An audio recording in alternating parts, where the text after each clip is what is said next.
श्री स्वामी समर्थ सर्वांना. तर उद्या आहे गुरुवार, स्वामींचा तर वार आहे, पण उद्या आहे कमला एकादशी. तर धोंड्याच्या महिन्यातली म्हणजेच अधिक महिन्याची पुरुषोत्तम मास आपण जो म्हणतो त्यातला शेवटचा गुरुवार आणि शेवटची ही एकादशी आलेली आहे, जी की आपण पंधरवाडी एकादशी म्हणतो. तर उद्याच्या दिवशी तुम्हाला श्री भगवान विष्णूंची खूप सेवा करायची आहे, कारण आपण जेवढी एक महिन्यात सेवा केली नाही तर त्या सेवेचं फळ तुम्हाला उद्या एका दिवसात सुद्धा मिळणार आहे. तर ते कसं थोडक्यात जाणून घेऊया आपण.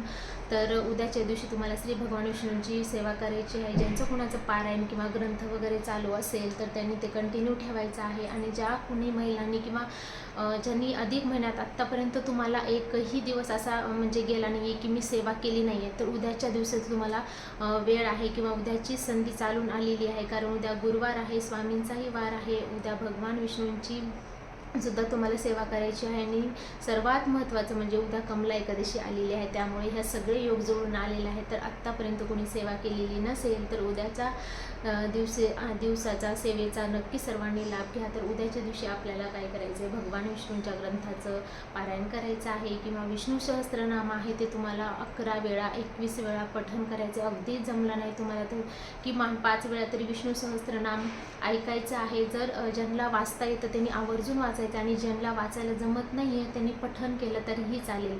तर उद्याच्या दिवशी लेक जावयांचा मान सन्मानाला खूप महत्त्व आहे. आणि दुसरी गोष्ट म्हणजे तुम्ही दान धर्म हे सुद्धा करू शकता. 33 फळे, 33 दिवे किंवा 33 जे आपण फळ किंवा धोंडे वगैरे म्हणतो अनारसे, ते 33 यांचं तुम्हाला फळांचं आणि सगळ्या गोष्टींचे दान करणं खूप महत्त्वाचं आहे. ज्याकरून आपल्या महिन्यामध्ये जे दान झालेलं नाही आपल्या हातून तर ते उद्याच्या दिवशी तुम्ही करू शकता.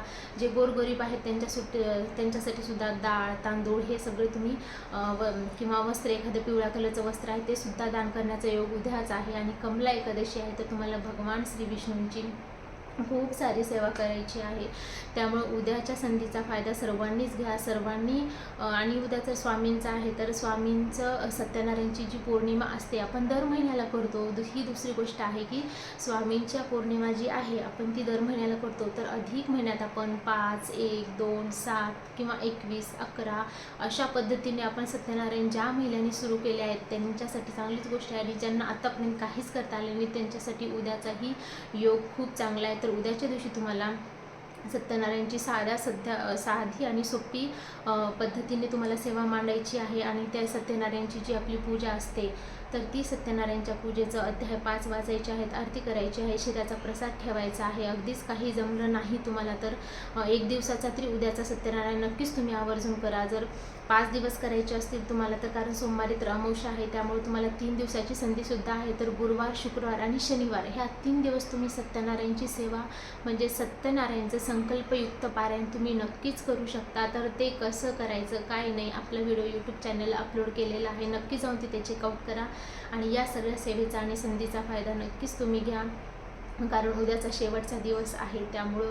आणि गुरुवार आहे तर त्यामुळं स्वामींची सुद्धा सेवा करायला तुम्ही विसरू नका. तर स्वामींच्या सेवेत ही सत्यनारायणची पूजा ही अधिक महिन्यात खूप श्रेष्ठ मानली जाते. अधिकस्य असं म्हणलं जातं पुरुषोत्तम मास. तर आपल्याला ह्या सेवेचा नक्कीच लाभ घ्यायचा आहे. जर कुणाला ही माहिती आवडली असेल लाईक शेअर सबस्क्राईब करायला विसरू नका. आणि जर तुम्ही आत्तापर्यंत आपल्या चॅनलला सबस्क्राईब केलं नसेल तर नक्कीच सबस्क्राईब करा. आणि भेटूया अशा स्वामींच्या व्हिडिओसोबत. आणि जो आपला सत्यनारायण पूजेचा जो व्हिडिओ आहे तो ऑलरेडी आपल्या यूट्यूब चॅनलला अपलोड केलेला आहे, तर नक्की जाऊन बघा. श्री स्वामी समर्थ.